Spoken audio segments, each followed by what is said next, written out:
This is E-Commerce Uncensored. Brought to you by Fast Forward Unlimited. We're coming to you fully loaded and exposed with all the strategies and techniques for growing your e-commerce business. Hey everyone, and thanks for joining us again on another episode of E-Commerce Uncensored. This is episode number 43, and I'm here with Jason Caruso and Paul Chu. Paul Chu is our very special guest today, just coming off his world concert tour. Thank you, thank you for stopping in. Right, he went to where'd you go? I was in Dublin. Dublin. And then Give I him the was microphone. in Dublin for U2, and then MetLife Stadium for Coldplay. Imagine that. 25. What are you? 25 years old? Yeah. 25 years old takes a trip for a weekend trip to Dublin. Nobody turned off the heat. No, AC, we I should mean. probably stand by. Hold on. Okay, we're back. You know what? Before we get started, though, Kev, let's first make a couple announcements here because we don't know if you guys listen to the end. You might get everything you need at the beginning and then tune away. Right. So we're doing something pretty cool. If you leave us an honest review on iTunes or Stitcher or wherever you're listening from, we will send you an awesome E-Commerce Uncensored t-shirt. All you have to do is... What do you have to do? Well, you have to leave a review. Leave a review. And then you have to let us know. So you can email either Jason or I, Jason at E-Commerce Uncensored, Kevin at E-Commerce Uncensored, and just let us know that you did it. And we'll check it out that you did it, and we'll contact you back. We'll get your details, we'll get your size, and we'll send you out one. Well, you should send us your size. The shirts run a little small, especially after you dry them. They're really awesome shirts. And if you leave us a review, an honest one, doesn't mean you have to give us 5 stars if you don't think that this... that you don't think that's what it should be. We just want we want an honest review from you, and we'll shoot you or we'll send you an awesome E-Commerce Uncensored t-shirt. Yeah, we just want to engage with you guys a little bit and know your thoughts on, the information that we're giving out. We hope you like it, but we want to know if we don't like it so we can change it up. Yeah. Also, next podcast, which will be next week, we will get back on the whole e-commerce website thing, right? What are we on, step 3 or so? Yeah. We'll get back on that next week when our pool table comes in. We just got a brand new pool table that Kevin purchased. I don't know how that happened. Well, I just decided the studio needed a change. We talked about it the other day. Paul said maybe we should get a dartboard. I said, okay, that's cool. How about a pool table? And before long, we had a pool table dartboard combo. Right. So that's how things come about. So yesterday we cleared out some room in the studio, so we'll share some pictures of it when it comes in. I think next Tuesday. Next Tuesday. So all right, Paulie Chu, what do you got for us, buddy? The one thing too is that something? I just wanted to mention Stitcher. We just launched on Stitcher, which is cool. So I don't know a whole lot about Stitcher. No, and then if you're listening to this on iTunes, it's not really going to matter to you. I don't think. But if you have an Android device, an iPad. Nice one. Yeah, an Android device. Give me an Android device. Samsung Galaxy 7, 8, whatever. What about those Kindles? What do they have? I don't even know. I don't know. They must have some kind of podcasting too, right? Yeah, I don't know. But anyway, we're Apple guys. We're now on Stitcher, so you guys can check us out there. E-Commerce Uncensored. I think that's E-Commerce Uncensored. Yeah. Okay. All right, Paulie Chu. So this is an edition of our question and answer segment. So Paul's gonna shoot some questions at us, and we're gonna try our best to answer them. All right, let's go. Number 1. What is the difference between building a referral program and an affiliate program? Well, so referral program is a little different in that there's an incentive to refer somebody. So you may take, let's say you have a monthly subscription and you ask somebody to refer a friend, and maybe you'll give them $20 off of their subscription per month. Whereas an affiliate program, it's typically people who have their own businesses who promote your business to actually generate income, generate revenue. Where tell a friend type referral programs typically don't pay out. I mean, and I guess you're playing on words really when it comes to this. Yeah, it's very similar. I mean, I think when I think of referral program, I probably think of more of a service-based industry. You know, if you have, let's say, a water softener company or an HVAC company, and you run some kind of referral program where, you know, you put in a piece of equipment in someone's house, or you service someone's house, and then they refer you to their friend down the street or their family member.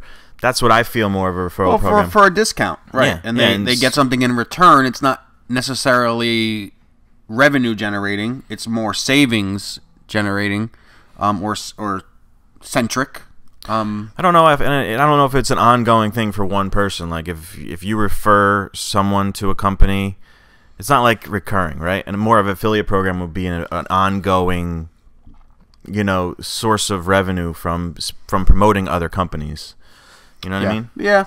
I guess there's something. It is kind of one and the same, I guess. But yeah, I mean, affiliate programs. I mean, you've brought me into the world of affiliates, Jason, quite a bit, and I'm really excited about it. You like making something for nothing. Yeah, it's awesome to see it come in. It's really nice. So yeah, I mean that's it's a good way to acquire customers. You know, to sum it up, I mean, to give a good chunk of the revenue or some of the profit to someone who's referring you to someone else is a good way to get someone else in the door. Like we said in previous podcasts, hearing a good testimonial from someone else is really a good incentive for someone else to call you. I don't know if I rambled on a little bit there if that made sense at all. But you do that a lot, so it doesn't matter.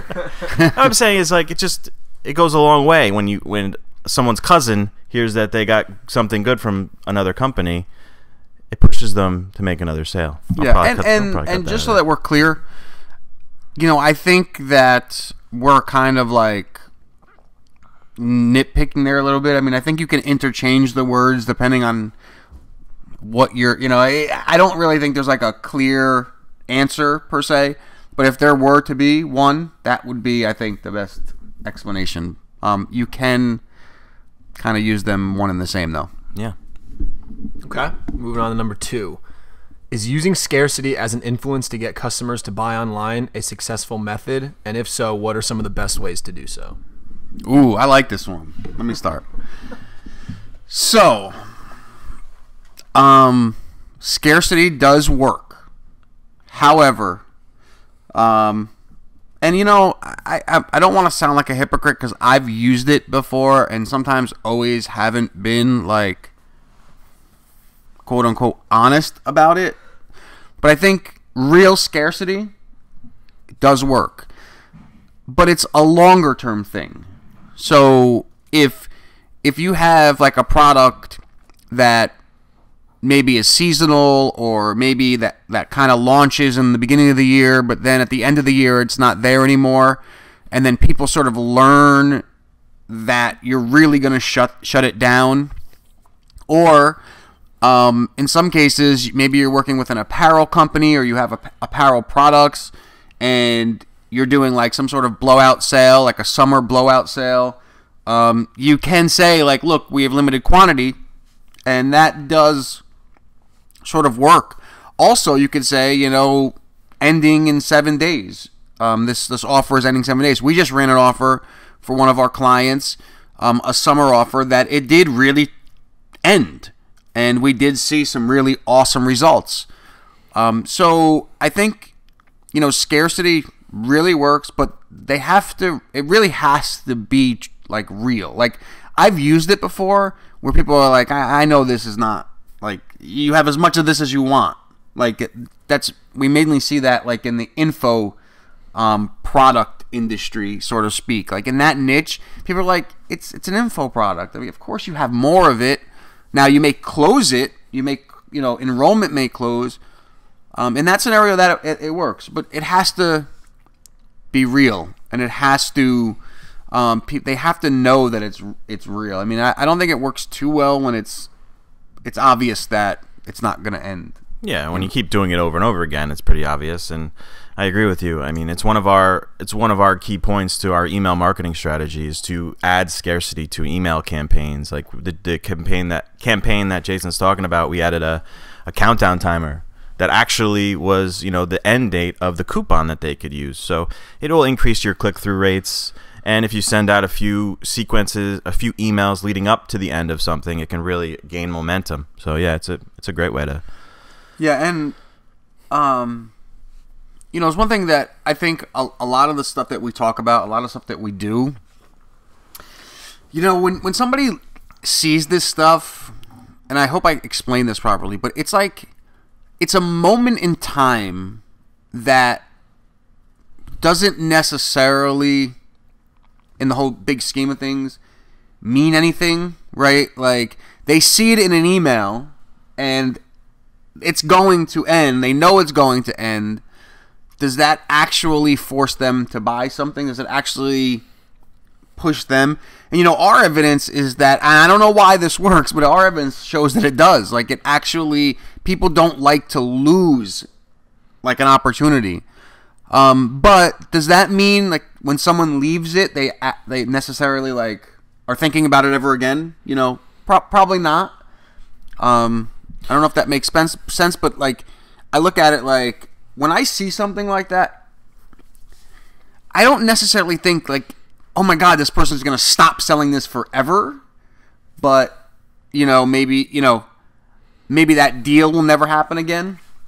I don't know. I'm having a hard time getting that out of my head, but basically, I'm just trying to say. It's funny. It's like the mindset of a person. It's like the concept of the offer can end. Like we just did the summer sale, ends in 7 days or however many, or it was 3 days or something like that. But you can make that same offer, but just change the concept, right? So maybe we'll run an end of summer sale, but the offer will still be the same, 20% off. But it's just the psychological that something's going to end, that will actually end, even though it's not necessarily the offer, because the offer may come back, I think is a good way to do it too, because you can't necessarily create hundreds of offers. Just change the message around the offer. Right. In other words, if you're doing a 20% off for a summer sale, it doesn't mean that you're never going to do 20% off again, but it just might be a fall sale.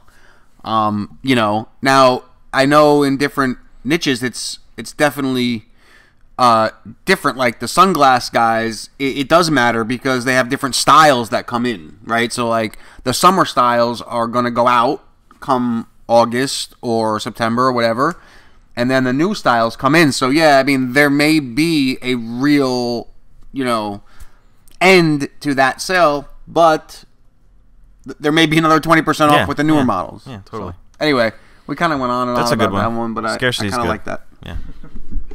All right, last question. What are the most popular niches you guys see currently trending within the world of e-commerce? No, this is something that you've been doing a lot of digging on, right?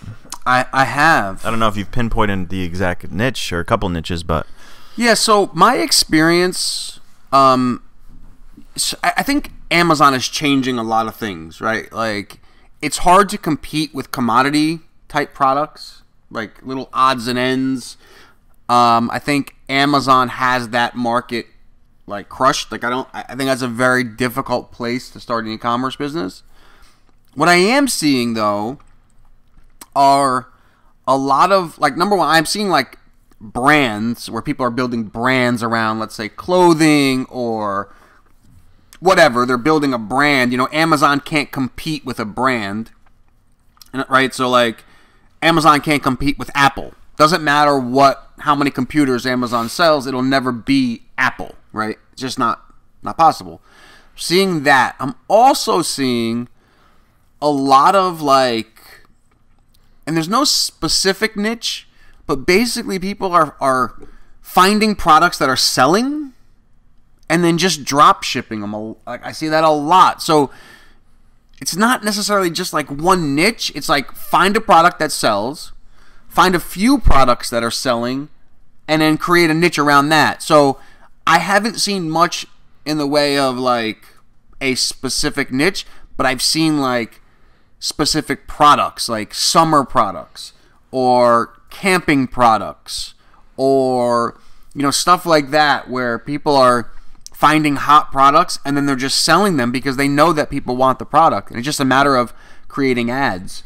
So I'm seeing a lot of those type stores popping up. I think you've said a couple of things around. You've said it a couple of times around the studio the last couple of days that kind of resonated with me, and you said it on the phone yesterday with a client that it's easier to get a small chunk, and you can recite this too for yourself, a small chunk of a big market instead of a big chunk of a small market. So if you could just find that big market Like for the example we're talking about is the fitness market we were talking about yesterday. So if you get a little bit of that, you can make a lot of money. You know, so find that big market and just try to get a little piece of it. Try to dive in and get a little bit. And it's easier to get a smaller piece. And I can't take credit for that. I've actually read that a while back from Neil Patel. He had it in one of his blog posts. He's like, I always try to find and he didn't say it exactly like I said it, but he said, I always like to try to find like big markets and just take little pieces of them because it's easier for me to be successful because I know there's a ton of people in that market. He's like, to become a big fish in a little pond is a lot more difficult. And it's true. It's like if you can just like grab a little piece of a big giant market, it's just much easier to do that. There's a lot more opportunity, a lot more a lot of different directions you can go in. There's a lot of ways to pivot. So yeah, I mean that's definitely something that I think is true. And in my own personal experience, like with my food blog, it was the same thing. It was like I had like a baking blog. It was like a giant industry, right? Like all we needed to do is find like 100,000 people in an industry of billions, and we can make money. You know what I mean? Yeah. And it's really how it went. Yeah, so, I think that's a really good point. So that's cool. Great questions, Paul. Anything else there, buddy? No, that's it. That's all I got. That's good. All right, guys. You. Don't forget, reviews equals e-commerce uncensored t-shirts. I hate begging for reviews, but please. They're really comfortable. I'm wearing one right now. It's got a great graphic designed by yours truly, and they're an awesome shirt. It's an awesome shirt. Do it. And we're not. It's just an incentive. You've heard. How come you didn't ask about incentive programs? Well, that's what that is. Incentive. A referral. There we go. This is an incentive. We're giving away these awesome t-shirts in exchange for an honest review. We didn't say give us I know. whatever you think, an honest review. Kevin's not an honest guy, so it's very difficult for him to understand that. You're the guy walking around citing other people's theories and taking them up on your own. No, it's called learning. I'm kidding. No, I know. People do read books and stuff. I figured you didn't come up with that on your own. Right, you don't even want to get into the whole fiasco about WordPress and that plugin, do you? Oh boy. Authorized.net. Okay, so anyway, we'll talk about that another day. Exactly. Anyway, thank you guys so much for tuning in. This is episode 43 of E-commerce Uncensored. Check out the podcast notes at ecommerceuncensored.com, and we'll talk to you guys soon. Later. Bye.